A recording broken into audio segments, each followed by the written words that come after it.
Have you ever walked into a room and immediately felt out of place? Well, it's time that you know you are not the problem, and there is a solution. Welcome to Room for Everybody, the podcast that celebrates diversity, promotes inclusive interior design strategies, and challenges the norms. I'm your host, Elizabeth Byler. Join us as we dive deep into the intersection of identity and design, listen to people's stories, and explore the beauty of our unique bodies. It's time to redesign our built environment in a way that shows we truly love and accept ourselves. Get ready to step into a world where everybody is celebrated because here, there's room for everybody. All right. Hello, everyone. Welcome to another episode. Today, I have a lovely guest named Lena here with us. And so, Lena, would you mind introducing yourself a little bit more and sharing some of the identities that you hold? Hi, my name is Lena. I am a 45 or 46-year-old woman. I forget. I'm in a larger body. I refer to myself as what's called a lifelong fat. I've been fat my whole life, but on the larger end of the spectrum for most of my adult life, especially since my mid-20s. And my pronouns are she, her. I'm currently living in the Willamette Valley, which is the land of the Kalapuyan and Atfalati people. And what else do you want to know about me? That's a great start. Yeah. How do you feel like those identities intersect with your ability to navigate the built environment? I think being in this body is the biggest issue. I'm also shorter. So even when there's quote unquote big and tall things, they don't accommodate me because I don't need the tall part, right? I need just the big part. So a lot of times if I do find something that will accommodate my larger size, I'm often like my feet are dangling or the seat is too deep, stuff like that. I also have some mobility issues. So there's that intersects into it. Mm-hmm. Which makes it a little more tricky as well. So I would say that for the majority of things available to the public, they don't accommodate me right off the bat. And anytime I want to go somewhere besides my own home, I need to research and check and verify, and make calls and make sure that there's going to be an accessible space for me. Right. Yeah, absolutely. That sounds like a lot of work. Yeah. Have there been any recent experiences where you felt like the space was not accommodating for you? So I went to the hair salon recently. A hairdresser moved into a new facility that is what's called a rental facility, meaning that each hairstylist is their own separate business, but they rent like a chair and a station from the person who owns the salon. And so the new setup it was barely accommodating. And I was worried the whole time. I could tell that the chair wasn't very substantial. Mm-hmm. And I was worried the whole time that like something would happen. And it was very, very tight. I actually have a couple of bruises on the side of my leg. And then also the shampoo area, those are also on the smaller side. And again, I can like wedge my way. Like, I don't know if you or anybody is familiar with it, where it's like you do one part of your body, wedge it in, and then like get the other part in so that, you know what I'm saying? So I was able to do that, but it's not comfortable. And this was really a timely and kind of interesting synchronicity to that morning, which was yesterday morning, where I saw a post on an industry website where somebody had a client who broke a chair and they were asking for guidance on how they should deal with it. Mm-hmm. And I fully expected there to be hundreds of comments that were just really fat phobic and horrible. But 99.9% of them were actually like, hey, if you're a service provider, it's up to you to provide a facility that accommodates your client. Absolutely. And that just like my heart was just like bursting with a little bit of joy and seeing how many people in this industry, which is an industry I'm in, by the way. I don't do hair, but I'm in the industry, kind of embrace and understand that this is something that is actually your responsibility, you know? Right. And so it got me thinking about a lot of things as far as that goes. Yeah, definitely. I feel like it's interesting, even the language of like the client broke the chair rather than like the chair broke while the client was using it. Yep. Chairs are there and have a function, and it is not the fault of a human if the chair does not do their jobs, unless they're like jumping on it or doing something other than sitting on it. But yeah, just even thinking differently about how it's the space that is ineffective and not the fault of people. Exactly. And one of the things, since I have been in this industry for most of my life, I know is that, salon chairs are built on hydraulic systems. And I would say almost all people who use these chairs do not maintain them properly. But the environment that I came from, we had to make sure our chairs were serviced regularly.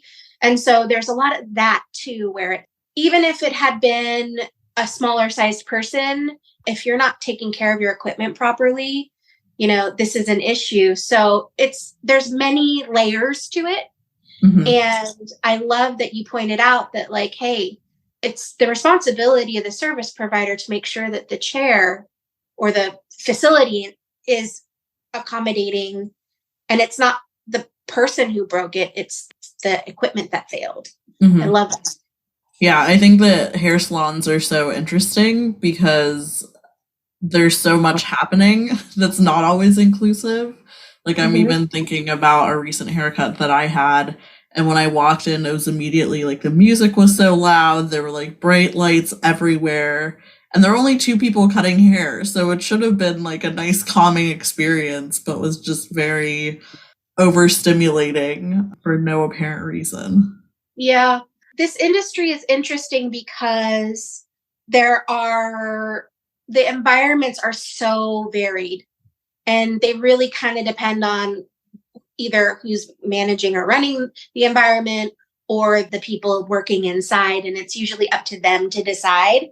Mm-hmm. And one of the things I'm trying to do, and I mentioned this before, is come up with a resource for people in our industry to understand the different needs of people. And I'm not talking only about the needs of people in larger bodies, but in smaller bodies, neurodivergent people with different accessibility issues. I would even say people who have different religious beliefs that require certain access and privacy for getting their hair done. There is a big void in our industry where there's like some sort of overarching resource or guide that establishes just some baseline stuff, right. Needs to be done.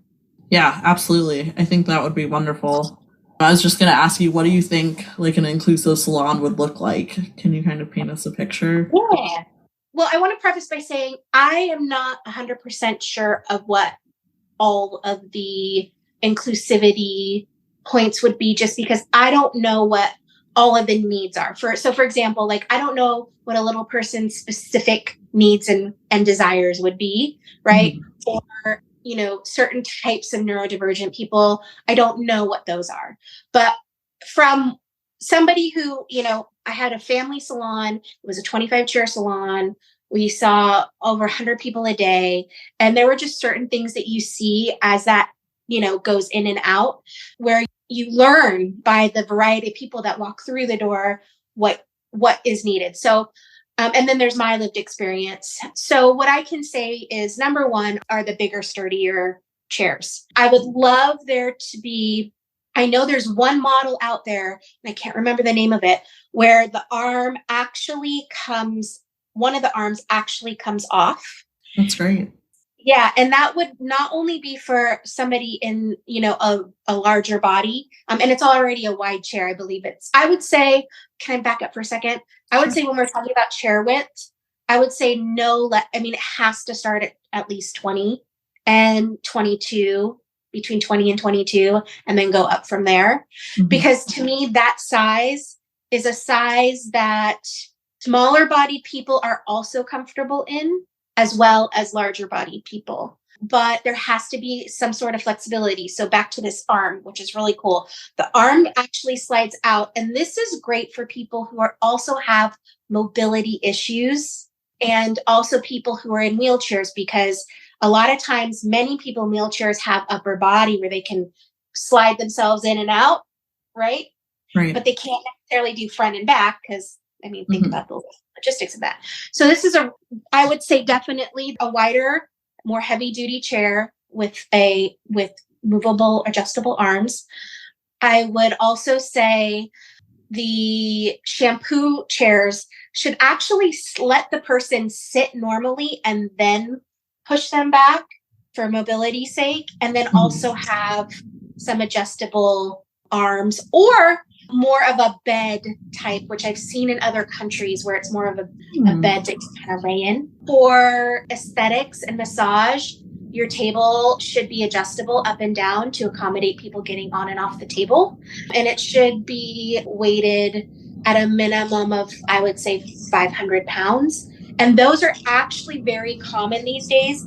Most, even portable massage tables it's very easy and very inexpensive to get them at, like, I think 455 and up. So that's the good news there. Salon chairs and shampoo chairs are a little bit harder. I would also say something I've learned is that there are people, if I misspeak on this, I'm so sorry, but this is what I've seen and know. There are people of certain faiths, like Muslim, who need to not have their hair shown in public. So if there could be a space set aside, a chair that has some sort of partitioning so that their hair could be done without in a private area. And then also one of the things we also had was a folding screen so that we could take it to the shampoo area and cordon off that area while they were getting shampooed. I think that's important as well. And those might also be great spaces for people who have a lot of sensitivity to, ambient noise and things going on, right? I don't know. Maybe it would. I'm just thinking out loud here. Yeah, I think so. I think there's always a lot happening in salons. There's like stylists moving from here to there. There's people moving from shampoo to other blow dry places. Yeah. I think it definitely feels overwhelming for me, like all the different sensory things that are happening all of the time. So yeah, I definitely appreciate like a calmer space. Yeah. It's hard because blow dryers are going to blow dry, right? But if there could be a space where it was just slightly separated, would that help you even more? I think so, because it would just like create less of a sensory space. Like when I'm in a space, I kind of feel my senses go to the walls, like go to wherever barriers. So anything between me and the walls all around me is kind of all the input that I'm getting. And so if I had a smaller space, like here's my barrier instead of way out there, that does help reduce it. All right. Yeah. Okay, cool. Yeah. I would also say, access without steps or a lot of steps is a big deal. And bathrooms, there is the ADA provision that has to be, wheelchair accessible, but a lot of buildings are older too, and it's hard. But I feel like if I was walking into a building, considering whether or not I was going to put my business in there, my salon in there, I would want to actually have these things in my mind to see how I could possibly make the space workable, right? Instead of just going, oh, well, it doesn't work. Because that doesn't help anybody, Right, absolutely. Yeah, there's a lot of really creative things that you can do with space and like the design aspects. And even I like the flexibility options that you were talking about, whether it was the armchair or bringing in the folding partition that can go up and be removed like as needed. I think that's a really great solution for a lot of spaces, because you can't always build a wall if you're renting a space. Right. Yeah. So those are the things that are ruminating in my head. And if there's anybody who has more ideas like this, like I kind of want to put a whole resource together. Maybe you and me can talk about that. I know I'm forgetting things or not knowing things, not cognizant of things. Yeah. Yeah. And I think it's a very admirable goal to be as inclusive as possible and to think about a variety of things. And I think sometimes that's missing when we talk about inclusion. Like, we're very focused on we're designing for this type of person, or like we're trying to include this group of people instead of considering a variety of needs. And I've noticed that sometimes there's conflicting access needs for spaces and things. Even when I was talking about being overstimulated, some people really enjoy the loud music and all the activity and things happening. So then it's like, how do you create both of those spaces in one? Yes. And that's interesting you bring that up, because when you work in a space that deals with a lot of different customers, you have a lot of different service providers, you've got a lot of different needs and personalities to manage. And there are groups of people who are like, look, I need things calm, I need focus, I want serenity. And you have clients like that too. I'm here to relax, or I have sensory needs that, and then you have the other ones who are like, look, I'm going to fall asleep, or I need to be, engaged, or that type of thing. So there are these spectrums, but I feel like, number one, I'll say this. I feel like it's really important for the booth renter or the salon owner, whoever is, in charge of their business, to market and be really clear. We have so many channels now, social media, website, email, text, that we can very easily share what it's like to come and receive a service in our business, right? Mm-hmm. So even like step one would be going, wow, there are going to be people who have different needs than like what I envision for my space. Let me at least paint a picture of what it's like in here and what can be accommodated, so that person can go onto my website or my social media page and see what's available and what it's like, and decide for themselves if it's going to fit their needs or not, right? Mm-hmm. That's like step no-brainer number one. And not a lot of people do that, right? Right. And I think the second thing would be, after that, going, how can I make adjustments to make my space more inclusive? Mm-hmm. And if you have a larger space, like, one of the things you can do is set aside a certain area for people who have those needs that can accommodate them. And let me ask you this question. If it was even like very good effort of a partial accommodation, is that better than nothing? I think so. Even though we want complete accommodation, Mm-hmm. I think most of us are moving through a world that feels inaccessible and uncomfortable the majority of the time. So even like the bar is so low and people still are not passing it. Like what you're mentioning with step number one, having that information available prior to going somewhere, something you'd mentioned earlier about the research and like the level of time that you put into finding a space. So if spaces are saying, hey, this is what we can offer for you, it just saves you so much energy, and then you aren't like stressed going into the space. Even if they'd ask questions like, do you want to talk to your stylist? Because sometimes I'm just like, I don't know, are we talking? Are we not talking? Do I share my life story? Like, it's unclear some of those rules as well. So even being able to say that in your intake form could just create a much more relaxing atmosphere for everyone. I can tell you something from the service provider's perspective. Nobody will ever feel bad. Not one of them will ever have any issue if you go, you know what, I just want to have a silent service. Like, get through the consultation, figure out what's going on. They might ask you a few things about what they're doing. Are you comfortable? This, that. Nobody will. They will be like, sure, great, no, I do feel like it should be the service provider that creates the space for somebody to know that's okay, right? Mm-hmm. But I will say this for everybody listening: if you ever feel that way when you want to go to a hair salon, just tell them. They'll be very happy to oblige.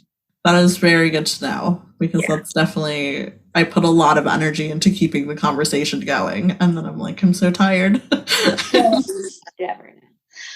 And look, I'm not speaking for every single hairstylist in the world, but I've been in this business long enough to know that I've never heard any of them ever say, man, I really wanted to talk to that person the entire time. I think there's this thing where there's just it's an ignorance, right? Which is not an okay thing, but there's an openness and willingness to learn. I see that a lot, especially in this industry. And I see more and more people embracing this idea. I mean, I'm in my mid 40s. So, me as a teenager and in my 20s and even in my 30s, these conversations were not happening. They just weren't. Mm-hmm. So I think it's beautiful and wonderful that the conversations are happening, that action is starting to be taken. I think it's very, very important. I see my industry, in my experience, has been very receptive. It's a place of not knowing. So it's about, like educating and helping people understand how to best, make their space accessible and comfortable. Right. Absolutely. And I like the different options as well, because sometimes people don't know what would make them comfortable. Like maybe they've never been asked, or just not had the option to play around with what works for them. So yeah. That's really cool. Yeah. Do you have any final thoughts about salons, spaces? Well, I hope if there's anybody listening to this that is in the industry, think a little bit more about your space and how you could possibly accommodate more people, and make it more comfortable. And then also, if you're somebody who's a client who's felt uncomfortable, I don't know. I hate to say this because I am somebody I'm a business consultant for salon owners, and I even had a problem saying something to my hairdresser. So the confrontation thing is really, really hard. But if you can advocate for yourself, and maybe out of this, I'm just thinking out loud, maybe I could figure out a way, and I don't know what your scope is, figure out a way to maybe do some sort of little campaign that people can take with them and repost and share with their hairdresser. I don't know, just to create some more awareness. Mm-hmm. Because right now what I'm doing is I am researching chairs to make a list of recommendations, and then a list of other things that we've kind of talked about already in an effort to, at least in my industry, make some sort of impact. Mm-hmm. Yeah, I think that's wonderful. I personally and professionally appreciate the work that you're doing, and it's definitely needed in the world. Yeah. Thank you. Dear listener, thank you for joining me on today's episode. This podcast is produced by Eden Environments, an inclusive and sustainable interior design firm. Our human-centric design strategy creates spaces that are fat and neurodivergent friendly, trauma-informed, and sustainable. If that sounds like what you need, contact me through Eden's website to get started. For the latest updates, sign up for emails and follow along on your favorite social media platform. And until we meet again, I wish you gentle days.